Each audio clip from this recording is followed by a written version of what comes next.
Okay, so we are translating phrases into algebraic expressions, okay? So as we said, the first step is we have to look for the unknown. We have to look for what we don't know, the missing part. The second thing we're going to do is define a variable. Now, that variable can be any letter you choose. We'll talk about that in a second, but I typically choose a letter that has something to do with the equation. I've had students who pick their favorite letter and use it for everything. So, just because you might pick a different variable than I do, as long as we're defining it as the same thing, we're good. Okay? The last thing we're going to do is we're going to write an expression. Now, when we define our variable, that's something you've got to do for every problem. Okay? We can't skip it. We've got to show what our variable stands for or what it represents. So following these three steps, look at the first one. 9 less than a number. What do we not know? What's the unknown? The number. We don't know what this number is. So I'm going to go ahead and define a variable. I'm going to say n is equal to number.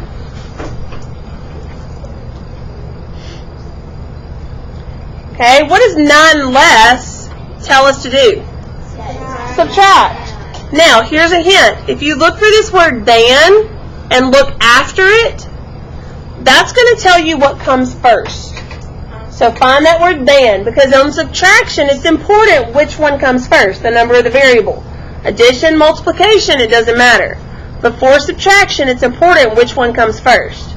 So if we look at this and we have that word than, look to the right. So it's going to tell me number should come first. So we would write this as n minus 9. And do you see how that makes a difference? Because if I were to say 9 minus n, that would be a number less than 9. Okay, so could you ever find one of those without the word than? Not typically. Not typically. It will tell you, because even on addition, you'll see more than or added to. Well, that won't have than. But on subtraction, you will typically have the word than. Yeah. All right, let's look at number 2. 5 times the number of books in the library. What do we not know? The number of books. We don't know the number of books. I'm going to say B equals books. And see, I usually just choose one that has something to do with the expression itself. And then luckily, this one tells us exactly what to do. 5 times. So what are we going to do? Multiply. Multiply. Now, how am I going to write that? B times dot 5. Do I want to use a dot? Yes. 5B. No. No, I'm not going to use a dot. It's not including numbers. I want to write 5B. Now, if you did 5.B, technically it's correct, but I want you going for the most correct answer. And that would be writing it with a variable and a coefficient. Remember, this number is called a coefficient. Yes? Do we have to put like a key like every single one? Like Yes, that's why I said this is step number 2. You have to define a variable every time. Yes? Is it okay if you write coefficient, like putting an arrow right before? Sure. Oh, yeah. You don't have to tell me that every time, but yeah, just to help yourself remember that's what it is, sure. All right, let's look at number 3. 3 more pancakes than his brother ate. What do we not know? That's right, we have no clue how much he ate. So I'm going to say, yep, P equals pancakes. Okay, and look at 3 more. What does that mean? addition. Addition. Now, does it matter if I say 3 plus P or P plus 3? No. No. What property tells us that? Do you remember? Wait, Somebody said a commutative. We'll get to those next week. But commutative property of addition tells me it doesn't matter what order they go in. That's why you got to pay attention to the subtraction, because the subtraction does matter. All right? Look at number 4. 2 more than 7 times Lynn's age. What's age? It's 2 times 7. We don't know. 7 times unknown number plus 2. Hang on. Go back, Colby. Say it again. It's 7 times unknown number plus 2. Okay, but we got to define that unknown number first. So let's say, oh, all right, hold on. I like what Colby said, L. But let me ask myself, and I'm going to show you, this is specifically why I want to show you this. Would I want to use a lowercase L? No, because it could look like a number 1. But I can use a cursive lowercase L. I don't want you to use a capital. I want your variables to be lowercase. Because as you continue in math, your capital letters will actually stand for other things. It's just a loop. Or we could have also said A equals lens age. So you can choose variables based on what you like best, okay? If you choose a different variable from me, it's fine. You want to go with C every time? That's awesome. I had a student last year, I think his name started with an R, and he used R for every single variable he ever did. Yes, question? Well, it's not really a question. All right, then hold on to it, okay? Hold on to it if it's not a question. All right, let's go back over to this. So back to, ladies and gentlemen, back to what Colby told us. He said it is 7 times our unknown number. So we're going to write 7L or 7A, whatever you want to use. And then what did you say? Plus 2, because this says 2 more than. So 7L plus 2. So 7 times whatever her age is, and then adding 2 to it. I put 7 Don't do that. I want you to write it as a coefficient. Yeah, that's fine. Yeah, I want you to write it as a coefficient. Are you going to give us a problem and then the answer? Are you going to make us have to figure out that variable? We'll get to that in 2 weeks. Well, that's when we get to equations, when we have an equal sign. Right now, we're just doing expressions. There's no equal sign. All right, let's look at number 5. We've got 9 minutes less than Francis's time. What do we not know? Francis's time. Now, if I want to use T for time, you can use your fancy T so it doesn't look like a plus sign. Okay? And look, here, this is where we go back, Anna, this is where we go back to, we got that than Francis's time, so what comes first? The variable, yep, the time minus 9. Any questions so far? Yeah, sure. That's what I'm saying. You may have a different variable than me.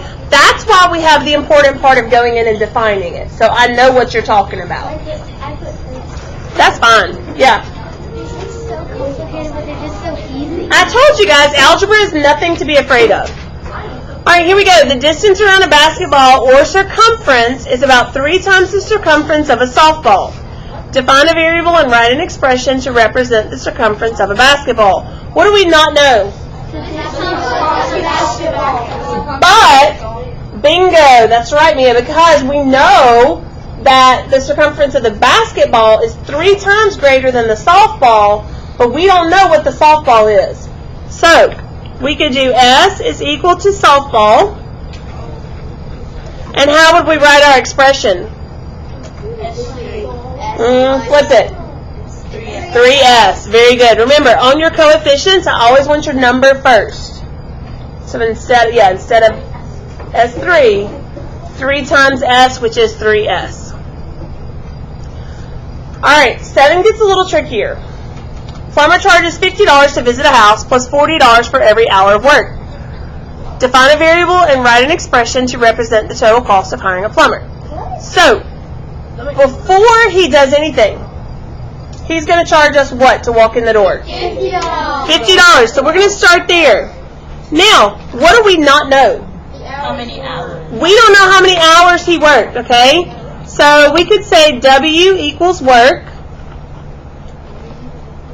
And what am I going to combine with this $50? 40 what? 40 W.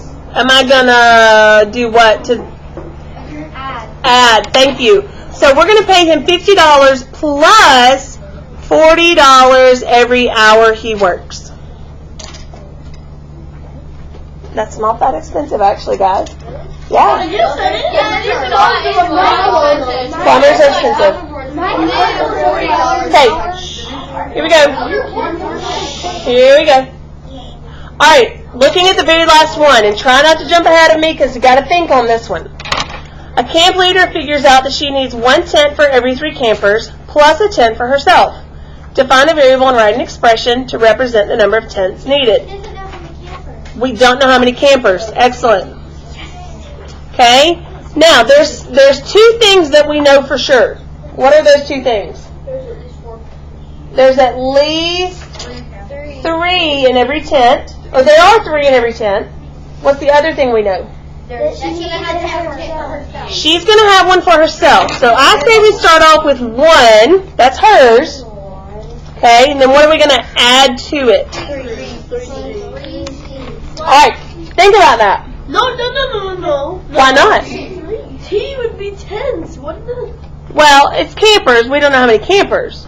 Yeah, but we don't know how many tens she needs. Right, but we're writing our expression based on the unknown number of campers. Because you can't say 3 campers if you don't know how many campers. There could be 1 camper. Right, but we're putting 3 campers in every tent. But I agree with you. I don't agree that we should do 3C. What do you think? But that would just be like a camper. What do you think? Bingo! C divided by 3. And the reason is, guys, you take your list of campers, you're splitting them into groups of 3 because you're putting 3 in each tent. You guys were giving them 3 tents per person. When you multiplied campers times 3, they were getting 3 tents per person. So we were taking the number of campers, listen, dividing them into groups of 3, okay? We could write it like this. We could also write it like 1 plus C divided by 3. Because remember, fraction is another way to show division. Okay? Any questions so far? 3 tens per person. That's like That would be a whole lot of tents, wouldn't it? equivalent of